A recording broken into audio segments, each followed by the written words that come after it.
Musubi dachi. This is the attention stance.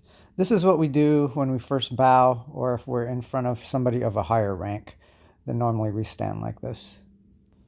Sangakutai, or triangular ready stance for Aikido. Notice I have my front foot facing forward and my rear foot at a 30 or 45 degree angle, staying very on balance and centered. We have hand positions. We have 3 of them. Geidan, which is the low guard position. We also have Chudan, which is a mid guard position. And then we have Jodan, which is a high guard position. We use these if combat is imminent and you already know that the fight has started.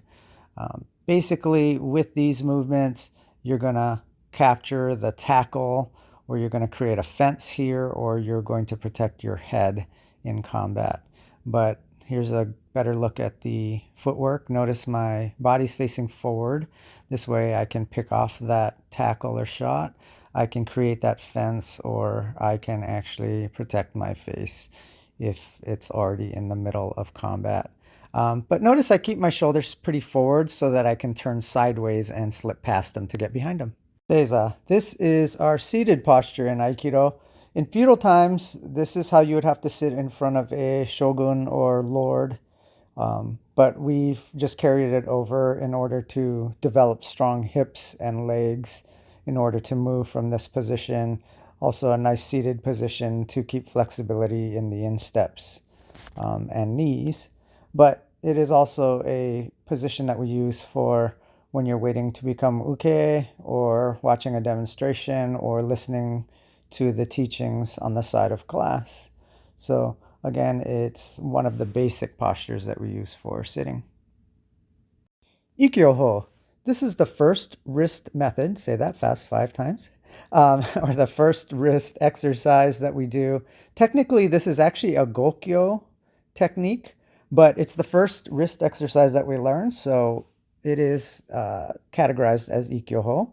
Basically, it's a gooseneck on the wrist. You're applying pressure to the knuckles this way, keeping the elbow down and in, and applying pressure to the knuckles towards the elbow. Nikyo. This is the second classification technique, or second wrist method. And you're going to pinch it in.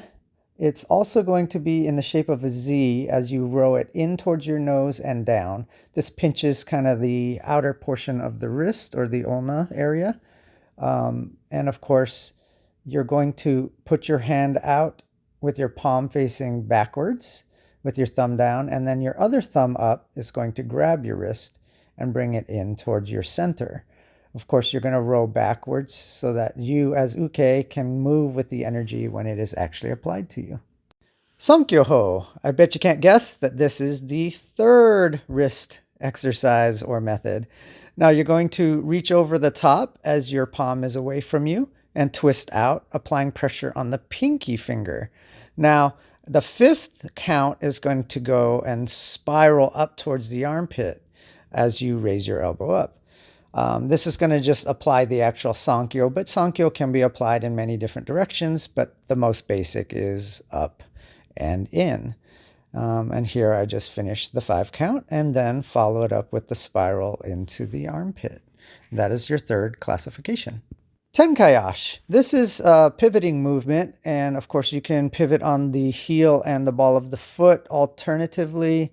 It is a very important movement in Aikido. We use this to face forward, back, diagonal, or even move sideways. Tsugi, or shuffle step. This is one of the very basic movements that we use to move on to advanced footwork patterns, but we either push off the rear or pull from the front in order to perform this.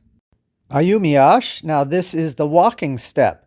Now it seems very simple, and there's a couple different ways to perform the walking step, but this is our very basic. You want to keep your center even, your head level as you're doing the walk. Don't bounce up and down like that. Just kind of walk smoothly, almost like you're in a no performance or the Japanese theater, but we do use this to walk very often.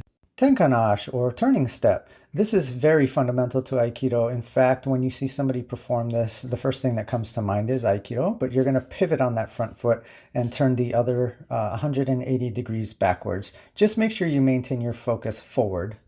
Aikiage, or rising Aiki deflection.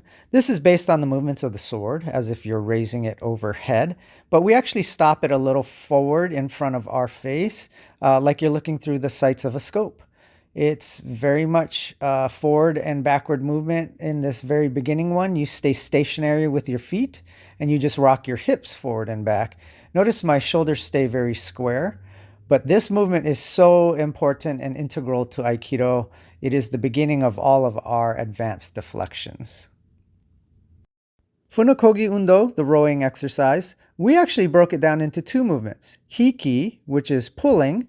Notice that we stay stationary with our feet, and we're actually pushing or extending underneath and pulling over the top. We're using our lats to pull here, and we're rocking forward and back with our hips. We're using this normally to draw uke in towards us for certain techniques. Oshi, or pushing, notice that we push from the top to the bottom. The bottom is pulling, the top is extending. And of course we stay stationary again, and we're pulling backward and forward with our hips. This one's a different application. We actually throw with this, usually sumiotoshi or ure sukinage, all those movements where you're actually extending to throw the person. This is the movement that we base it off of. Ushirodori undo. This is a rear bear hug defense. As he goes to tackle you, you secure his arms around you so you can preserve your balance. You step forward and extend your hands forward, turning sideways, driving your shoulder very hard forward as you throw your other arm back, almost like you're throwing a piece of paper behind your back. Thus, we've called it the paper throw for the past 30 years. But notice I grab, I extend, step forward, and then I turn sideways, driving my shoulder forward quite hard here, and then I fling the other arm behind my back. So if you notice the kind of the shoulder movement here. Now we're going to show an application of how it's done. Although he didn't grab me very hard, but he would follow me as I step forward and turn. This is a variation where I drop to my knees to throw him. Ushiro ukemi. This is your back breakfall. This is the very basic method where I actually sit my tush close to my heels, fall backwards, tuck my chin so that my head doesn't hit. Notice I cross my arms and slap here as soon as my back hits. So I'm dissipating the energy along the mat or the ground.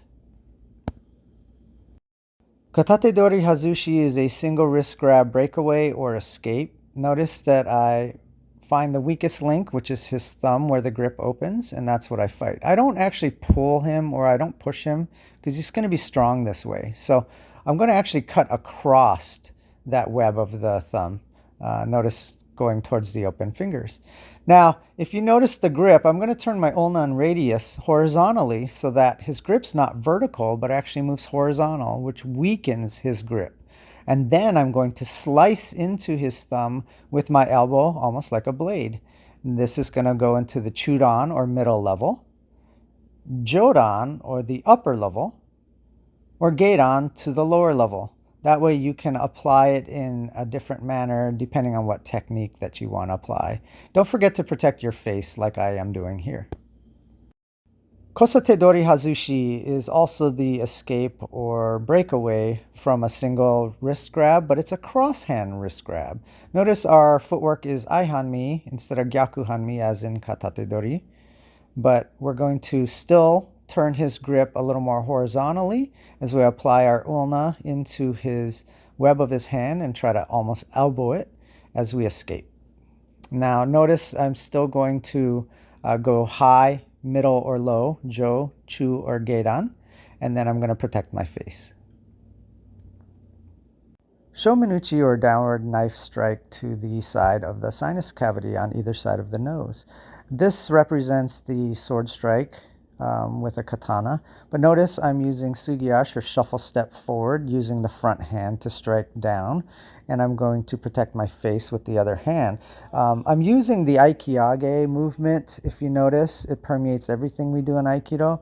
So I'm starting to line up the sights, and then I'm going to protect my face and come down and hit the sinus cavity with my forward hand. Yokomenuchi, or side knife hand strike to the neck, basically represents a sword strike, but we can hit the temple or the vagus nerve or carotid here on the side of the neck. We're going to step forward with Ayumi ashi, or walking step, and hit as we land with our foot with the rear hand. Oi Munetsuki, this is a lunging middle punch.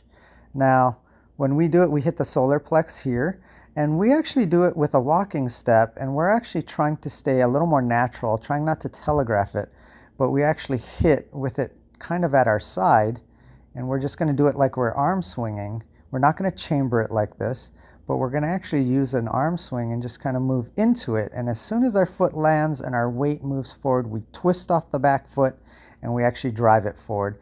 The fist stays a little more diagonal so it fits the solar plexus. Aikiage Uke, or Ikkyo block. This is the first block we learned based on that Aikiage movement. Notice one is a little higher than the other when we block. We're going to stop the elbow and forearm, not higher up by the fingers or hand because it could slip and hit us in the face.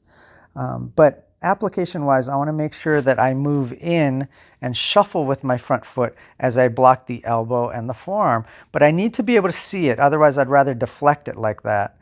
But if I can see the tricep and elbow, then I know I can block it here. If I don't, then I'm too late and I better deflect it. Ikkyo is one of our first techniques we ever learn. And notice that I'm going to cut it back towards him as I move it diagonally. But again, it's that bone of the wrist that moves first. And I'm going to stop everything and then move my body with it at the same time. I don't want to go here when I'm moving with my feet first and then try to move it. I want to move it at the same time. I also don't want to move my hands first and then try to move my feet because then my hands will fall behind. So I need to move it at the same time my body moves, or it's going to be very heavy and hard to move. So there you go. You can see it in conjunction. The timing is very important in Ikkyo, although for this first test, I'm not going to require it. Uke Nagashi irimi. Basically, we have irimi and tenkan movements even with our arms. We don't just limit it to our footwork. But if you notice, I start in Aikiage and then I roll it back towards my far shoulder. It's very round, very similar to rolling, but I create that angle. We also do this with the bokken when we do a block and let it slide across the outside of our shoulder. It's the same movement that we do with a bokken. But notice I'm going to protect my face and I'm going to roll it back, almost like I'm coughing into my sleeve.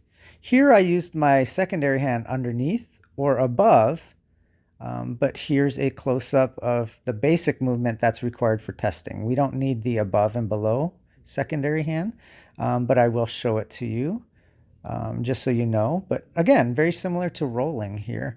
And then, of course, you create the angle and the roundness, and you roll that energy back towards you, so you end up on the outside. So here he's pressing in, I'm on center line, but then I roll it, I end up on the outside, and of course I push my hip in and I turn sideways so that I can move him to the inside and I can get behind him. Here's ue, second hand from above, or shita, secondary one, second hand from below. Welcome to Aikido's Edge, or if this isn't your first time here, welcome back. Don't forget to like, comment, and subscribe. We appreciate it.